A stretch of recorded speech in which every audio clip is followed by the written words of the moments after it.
Sejam todos muito bem-vindos ao Expresso Tricolor. Eu me chamo Mourão, mais um conteúdo para vocês, conteúdo dessa vez análise tática, aquele Expresso tático que você já conhece. Dessa vez, Fortaleza e São Paulo e Fortaleza, que vai acontecer domingo, 4 da tarde, transmissão da TV Verdes Mares, e você vai ter as prévias do Expresso, como sempre, aqui. Então, se você quer saber mais informações sobre essa partida, vamos partir para aquela já conhecida parada da enrolação e vamos pro vídeo.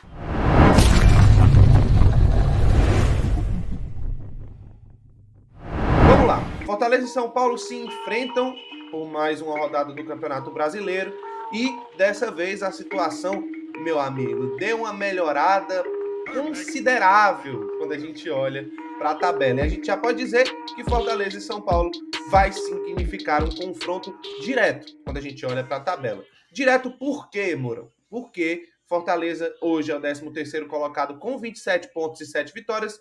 O São Paulo tem 29 pontos com 6 vitórias. Ou seja, o Fortaleza, numa eventual vitória contra a equipe do São Paulo, o Fortaleza, no mínimo, já garante uma posição para a próxima rodada. Então é um jogo onde o Fortaleza tem uma possibilidade de ultrapassar o próprio São Paulo, mas não só o São Paulo, porque nós temos outros jogos nessa rodada, né? Temos Goiás e Atlético Goianiense, clássico lá local, Coritiba e Avaí, Fluminense e Palmeiras, Ceará e Atlético Paranaense, São Paulo e Fortaleza, Atlético Mineiro e América Mineiro, o próprio Botafogo pega o Flamengo, Cuiabá e Santos, Internacional e Juventude, Corinthians e Bragantino. Goiás vai ter um clássico, não é certeza ganhar.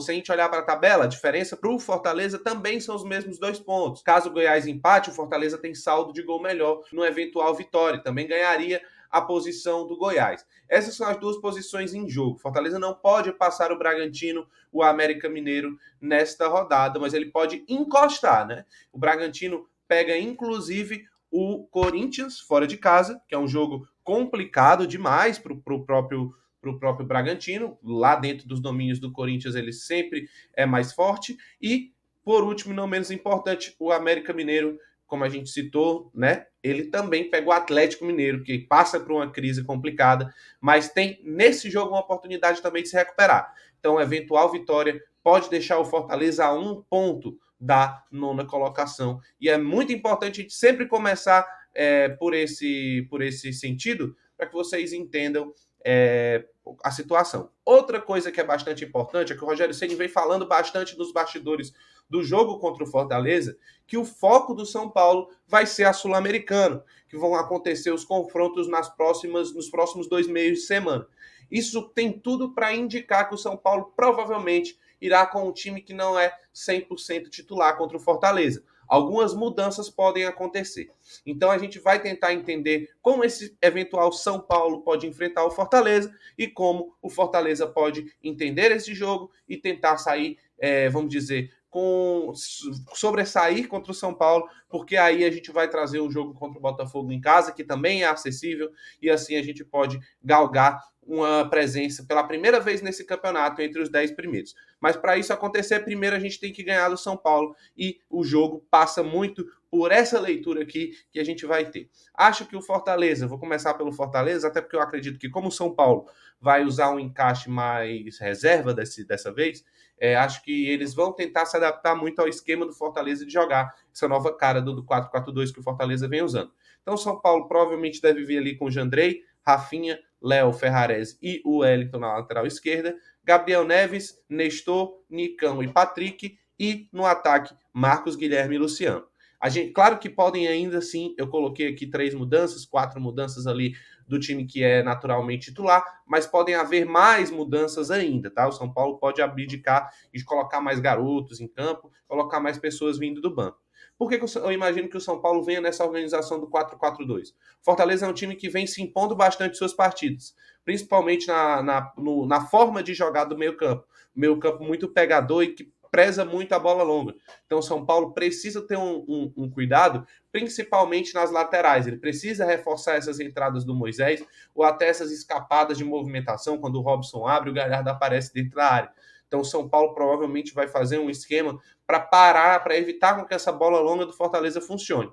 Por isso que eu imagino um São Paulo hoje mais parecido num 4-4-2, mais parecido hoje no que o Vojvoda faz no Fortaleza, que, por sinal, deve ir a campo com Fernando Miguel, Brites, Tite, Benevenuto, Capixaba, Lucas Sacha, Hércules, Zé Wellison, e aí a nossa dupla pode dizer que posso colocar o Galhardo como meia, posso colocar ele como segundo atacante, posso colocar ele como centroavante, mas ele é um cara que ocupa bem aquele setor, com Galhardo, Robson e Moisés fechando a escalação do Fortaleza. Então, assim, o Fortaleza ele precisa entender nesse jogo que talvez aquele jogo, por exemplo, como ele fez como o Corinthians, de entender que pode sim fazer um jogo mais travado contra o São Paulo. O São Paulo não vai ser um time que vai impor o jogo contra o Fortaleza, principalmente por causa das mudanças. E o Fortaleza precisa ter a capacidade de se estressar, entre muitas aspas, durante a partida. Tem que trabalhar bem a bola, chegar quando for possível, não tentar forçar jogadas, entregar a bola para o São Paulo em alguns momentos, porque o São Paulo vai ter menos qualidade devido à falta de entrosamento de algumas peças, vai sofrer um pouco da falta de criação, por exemplo, que um Corinthians enfrentou quando jogou contra o Fortaleza, o próprio Internacional, que cabe citar, que pegou um time também mais alternativo para enfrentar o Leão e não conseguiu fazer tramas que o time titular faria. O time titular do São Paulo, mesmo com o time titular, também sofreu em algumas situações, como a gente pode falar contra o Ceará, que sofreu principalmente com o jogo em transição rápida, que é uma coisa que o São Paulo encontrou bastante dificuldade quando enfrentou o Ceará e dava muito espaço entre as duas linhas defensivas, que é um problema até crônico do Rogério Ceni. É um cara que ele consegue montar duas linhas, mas às vezes as linhas não ficam tão próximas. Inclusive, foi ali que, no caso, o Castilho do Ceará, né, o volante, o Guilherme Castilho, conseguiu encontrar um dos gols, também muito fruto de um vacilo da defesa que não fez a cobertura. Então, assim, o São Paulo precisa também do resultado. O São Paulo, por mais da colocação um pouco confortável, a distância para o bloco de trás ainda preocupa, então o Fortaleza tem que manter a atenção e, claro, o Fortaleza tem capacidade de se jogar o futebol que a gente está acostumado, ganhar a partida, e aí, ganhando a partida, o campeonato de vez vira outro, né? Hoje a gente está um pouco mais tranquilo, 4 pontos fora da zona de rebaixamento, mas imagina abrir 7, imagina chegar para a próxima rodada contra o Botafogo com festa no Castelão, Castelão lotado, valendo, quem sabe, um top 9 do Campeonato Brasileiro. Então a gente precisa ganhar essa partida e ter que passar muito por saber trabalhar a bola, saber quando entregar a bola para a equipe do São Paulo e fazer quando tiver a oportunidade. Então é isso, pessoal. Espero que vocês tenham entendido, espero que tenham gostado do conteúdo. Deixa o teu palpite aqui. Vamos começar essa energia positiva, porque domingo, 4 da tarde, vale tudo para o Fortaleza dentro do Campeonato Brasileiro. Então, estaremos lá presencialmente, vai ter expresso pontos de casa, enfim, estaremos nos conteúdos e dos horários aqui que você já conhece. Obrigado por nos acompanhar e vamos para cima!